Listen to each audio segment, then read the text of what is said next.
샬롬, 류 선생의 구속사 천국열차, 유도순 목사님의 신구약 성경 파노라마를 낭독하는 시간입니다. 지금은 에베소서 파노라마 2장의 첫 번째 시간입니다. 2장 개관, 주제는 교회 건설. 2장은 크게 두 부분으로 나누어집니다. 도표구를 보시겠습니다. 1절부터 10절까지는 개인 구원이고 11절부터 21절까지는 구원 얻은 개인들의 공동체, 즉 교회를 건설하시는 내용입니다. 2장의 주제는 교회 건설입니다. 1장에서 선택하시고 구속하시고 인치신 자들을 연결하여 하나님의 거실 처사로 지어져 가는 것입니다. 전체 주제와 각 단원의 제목들과 연결시켜 보므로 2장의 개요를 파악해 보도록 하겠습니다. 교회 건설에 있어서 우선은 개인 구원이 선행되어야만 하는데 첫째 단원은 구원 얻기 이전 상태가 어땠는가를 말씀합니다. 둘째 단원은 교회 건설을 위해서 그러했던 나를 구원하여 주심을 말씀합니다. 이 앞부분이 성도들 개개인들에게 일어난 개인 구원을 보여준다면 뒷부분은 그때 너희는 하고 이방인들의 이전 상태가 어떠한 상태에 있었는가 하는 민족적인 상태를 보여줍니다. 그러므로 셋째 단원의 제목은 이방인의 이전 상태입니다. 넷째 단원은 교회 건설을 위하여 유대인과 이방인을 하나 되게 하심입니다. 다섯째 단원은 드디어 교회 건설을 보여주고 있는데 연결되어 함께 지어져 가고 있습니다. 이것이 2장의 개요입니다. 2장 1절에서 3절 이전의 개인 상태. 너희의 허물과 죄로 죽었던 너희를 살리셨도다. 이때 너희가 그 가운데서 행하여 이 세상 풍속을 쫓고 공중에 권세 잡은 자를 따랐으니 곧 지금 불순종의 아들들 가운데서 역사하는 영이라. 전에는 우리도 다 그 가운데서 우리 육체 욕심을 따라 지내며 육체와 마음에 원하는 것을 하여 다른 이들과 같이 본질상 진노의 자녀이었더니. 에베소서 2장 1절에서 3절. 도표 10을 보시면 본단원의 주제는 이전의 개인 상태입니다. 주제와 각 단락의 제목과 연결시켜 전체적인 대의를 파악해 보겠습니다. 이전의 개인 상태는 허물과 죄로 죽었던 우리 첫 단락이었으며 이전의 개인 상태는 공중 권세를 잡은 악의 영에게 종 노릇하던 우리 둘째 단락이었으며 그래서 이전의 개인 상태는 본질상 진노하에 있던 우리였습니다. 이것이 이 단원의 요지입니다. 큰일 죽었던 우리. 첫 절 말씀은 너희의 허물과 죄로 죽었던 너희를 살리셨더라로 시작됩니다. 어떻게 들리십니까? 하늘에서 나는 나팔 소리같이 울려 퍼지는 말씀으로 우리들의 심령에 들려오지는 않습니까? 그렇습니다. 이 말씀은 선포하는 말씀입니다. 첫 단락의 제목은 죽었던 우리입니다. 그런데 살리셨도다라는 말씀이 더 크게 울려 퍼집니다. 왜 그렇습니까? 이는 1절에서 10절까지의 중심 주제이기 때문입니다. 5절을 보십시오. 허물로 죽은 우리를 그리스도와 함께 살리셨고 하십니다. 다른 말씀들은 이 중심 주제의 말씀을 자세하게 풀어주는 말씀들인 것입니다. 먼저 생각할 것은 이 말씀이 앞의 말씀과 어떻게 연결되어 있느냐 하는 점입니다. 그래야만 우리는 문맥을 놓치지 않게 됩니다. 1장 19절에서 믿는 우리에게 베푸신 능력의 지극히 크심이 어떠한 것을 너희로 알게 하시기를 구하고 있는데 그 능력은 다름 아닌 예수 그리스도를 죽은 자 가운데서 살리신 바로 그 능력이었다고 20절은 말씀하십니다. 1.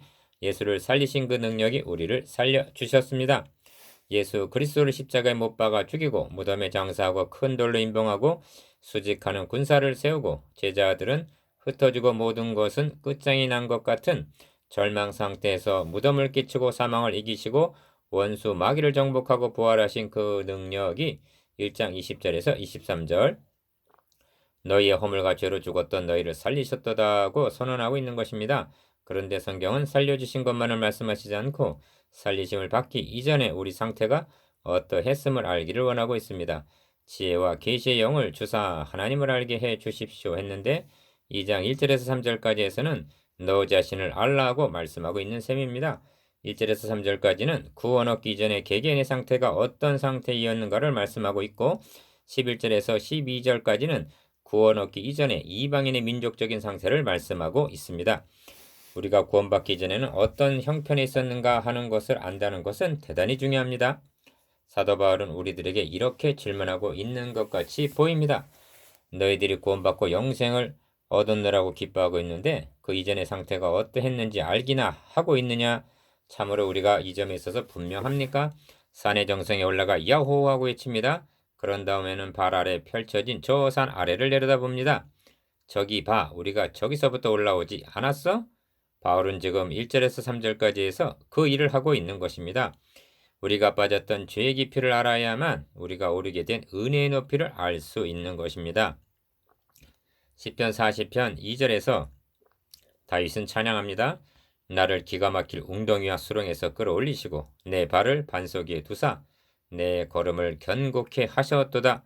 우리를 끌어올리신 기가 막힐 웅덩이와 수렁의 깊이를 아십니까? 그때 우리에게 역사하신 하나님의 능력의 지극히 크심을 이제 알 듯합니까? 무엇이 우리를 기가 막힌 웅덩이와 수렁에 떨어지게 했습니까? 작은 이 허물과 죄로 죽었던 우리. 죄와 허물이라고 말씀합니다. 허물이란 말의 근어 어근은 넘지 말아야 할 경계선을 넘었다는 뜻입니다. 죄란 화살이 표적에서 빗나간 것을 의미합니다. 이것이 하나님께 대한 우리의 이전 상태였다는 것입니다. 한마디로 죽을 수밖에 없는 이 아니라 죽었던 우리라는 말씀입니다. 불신자들이란 죽은 상태라는 말이 얼른 실감이 나지 않을 수도 있습니다. 죽었다는 말은 오직 너희 죄악이 너희와 너희 하나님 사이를 내었고 이사야 59장 2절 하나님의 생명에서 떠나 있도다 라는 뜻입니다. 에베소서 4장 18절 하나님과의 사이가 다리가 끊어지듯이 사이를 내었고 나뭇가지가 원줄기에서 잘리듯이 떠나 있다는 말씀입니다. 로마서 6장에서 더 좋은 설명이 있습니다. 너희 자신을 죄에 대하여는 죽은 자요 그리스도 예수 안에서 하나님을 대하여는 산 자로 여길지어다 라고 말씀하고 있는데 로마서 6장 11절 이것이 살리셨도다의 뜻입니다. 성도는 사탄에게서는 떠나 있고 하나님께 속해 있으며 불신자란 하나님께는 끊어졌고 사탄에게 붙어 있다는 말씀입니다. 이런 상태를 가리켜 죽었다고 말씀합니다. 불신자들은 하나님께 대하여 지정의적으로 죽어 있기 때문에 하나님을 알지도 못하며 감사하지도 아니하며 불감증, 복종하지도 아니하고 또한 할 수도 없는 것입니다. 전도를 해보신 분은 이내 알 수가 있습니다. 시체에게 말하는 것 같은 감이 듭니다. 그들의 총명은 어두워져 있어 하나님을 알려고도 하지 않고 또 알 수도 없습니다. 복음 진리의 말씀을 좋아하지 않을 뿐만 아니라 미워하고 대항하기까지 합니다. 여리고 성 앞에 서 있는 이스라엘 백성들도 이렇게 답답하지는 않았을 것입니다. 하나님께서 그들에게 한 줄기 빛을 비추어 주시지 않는다면 전혀 소망이 없습니다. 그들의 영은 죽어 있습니다. 그뿐 아니라 그들은 공중의 권세에 잡은 자를 따랐으니 했습니다. 그것이 분명합니다. 그것이 제 마음이 아니라는 것입니다. 무엇인가 거역할 수 없는 것에 사로잡혀 그가 조종하는 대로 움직이고 있음이 분명합니다. 그렇지 않고서야 다른 이야기를 나누면 그렇게도 다정하던 그가 복음만을 전하면 그토록 안색이 변하며 싫어하며 미워하며 대항하기까지 하다니 그것은 하나님이 주신 원래의 마음은 아닌 것입니다. 그들의 영은 불쌍하게도 하나님께 대하여 죽어있는 상태라고 말씀합니다. 흔히 종노릇 하던 우리. 둘째 단락의 핵심은 이전의 우리 상태는 공중의 권세 잡은 자에게 종노릇 했다는 것입니다. 히브리서 2장 15절에서는 또 죽기를 무소함으로 일생에 매어 종노릇하는 모든 자들을 놓아주려 하심이니라고 말씀합니다. 1절과 2절을 문맥적으로 생각해보면 이런 뜻이 됩니다. 허물과 죄로 죽었던 우리라고 했는데 1절 그렇다면 우리에게 그러한 죽음을 가져온 배후에는 어떤 세력이 존재하고 있는 것이 아닌가? 그것이 지금 곧 불순종의 아들들 불신자 가운데서 역사하는 영이라는 것입니다. 성도들에게는 싸우지 아니하면 아니 될 세 가지 적이 있는데 그것이 이 세상 풍속과 공중 권세 잡은 자와 다음 단락에 나오는 육체의 욕심이라는 것입니다. 이 세상 풍속과 공중 권세 잡은 자, 곧 악의 영과는 불가분의 관계가 있습니다. 왜냐하면 이 세상 풍속을 좇는다는 말은 사탄이 지배하는 대로 종노릇하고 있는 사탄의 추종자들이 살아가고 있는 상태를 말씀하고 있기 때문입니다. 그래서 주님께서는 사탄을 이 세상 임금이라고 부르셨던 것입니다. 요한복음 12장 31절 우리의 이전 상태는 그러한 세상 풍속을 좇고 공중 권세 잡은 자를 따랐다는 것입니다. 2절에서 3절까지에는 그 가운데라는 말이 3번이나 나옵니다. 이것은 대단히 중요한 의미가 있는데 그 가운데서 행하여 즉 사탄의 지배권 내에서 행했다는 뜻입니다. 전에는 우리도 그 가운데서 행하여 그를 쫓고 그를 따랐던 때가 있었다는 뜻입니다. 지금도 불신자들은 그 가운데, 즉 그 지배권 내에 머물러 있다고 말씀합니다. 큰 삶, 진노하에 있던 우리. 셋째 단락의 핵심은 이전의 우리 상태란 본질상 진노의 자녀이었다는 말씀입니다. 본질상과 진노라고 하는 이 두 단어는 대단히 중요한 의미가 있는 것입니다. 그들의 영혼이 죽어 있는 것은, 그리고 하나님을 그토록 대항하고 미워하는 것은 중간에 어쩌다 그렇게 된 것이 아니라는 말씀입니다. 1. 죄악 중에 출생한 우리. 그것은 본질상 태어날 때부터 그런 상태에서 태어났다는 것입니다. 인류의 시조 아담 하와가 범죄함으로 하나님과의 교제는 단절이 되었습니다. 깊은 죄악의 구렁텅이가 가로놓이게 되었습니다. 어떤 사람이 겉보기 매우 선하며 얌전해 보인다고 해도 그는 태어날 때부터 하나님이 계신 이 편이 아니라 떨어져 나간 저쪽 편에서 태어났다는 것입니다. 본질상 태어날 때부터 그러하다는 것입니다. 이것이 원죄입니다. 그는 진노하에 있는 자녀들입니다. 진노하시는 하나님, 심판, 지옥, 이런 말은 오늘날 불신자는 물론 믿는다는 신자들까지도 싫어하고 좋아하지 않습니다. 그러나 하나님의 진노와 심판의 교리를 이해하지 않고는 구속의 교리를 진정으로 깨달을 수는 없는 것입니다. 어찌하여 하나님의 아들 예수 그리스도께서 영광을 떠나 이 땅에까지 오셔야만 했습니까? 왜 그분이 저주스러운 십자가에 못 박혀 죽으셔야만 했습니까? 대답해보라고 하십시오.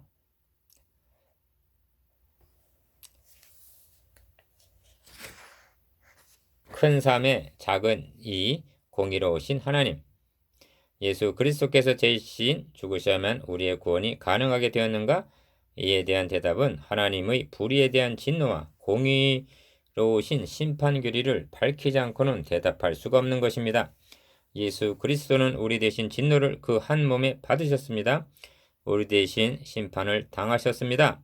그러하기 때문에 그분을 나의 구주로 고백하게 될 때 그에게는 더 이상 정죄가 없습니다. 그에게는 두 번 다시 심판이 없습니다. 이것을 저들에게 말해줘야만 합니다. 하나님의 사랑뿐 아니라 하나님의 진노도 같이 전하여야만 우리는 복음을 바로 전하는 것이 됩니다. 어떤 남성이 한 여성을 사랑한다고 고백합니다. 그러나 그 사랑에 진실성이 없다면 그것은 유혹입니다. 사랑에는 진실성이 따라야만 합니다. 하나님의 사랑은 진실하십니다. 공의로우십니다.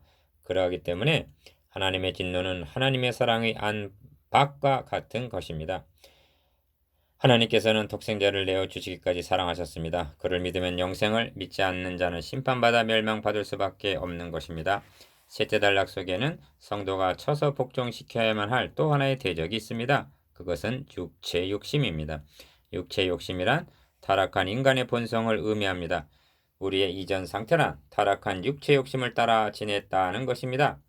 이것은 육체 소욕에 순종했다는 말입니다. 이 세 번째 대적은 두 번째 대적인 악의 영과 불가분의 관계에 있는데, 왜냐하면 인간에게 육체 욕심을 심어놓은 자는 악의 영이기 때문입니다. 이를 로마서에서는 그러므로 너희는 죄로 너희 죽을 몸에 왕 노릇하지 못하게 하여 몸의 사역을 순종치 말라고 말씀하고 있습니다. 로마서 6장 12절. 이러보건대 성도가 싸워야 할 세 가지 적 중에서 이 세상 풍속이나 육체 욕심 등의 배후에는 공중의 권세 잡은 자 곧 악한 영이 조종하고 있음을 깨닫게 됩니다. 우리의 이전 상태는 허물과 죄로 죽었던 우리, 악의 영에게 종노릇하던 우리, 그래서 본질상 진노의 자녀였다고 말씀합니다. 묵상해 봅시다. 1. 죽었다는 의미가 무엇입니까? 2. 성도가 싸워야 할 세 가지 적이 무엇입니까? 3. 본질상 진노의 자녀란 의미가 무엇입니까?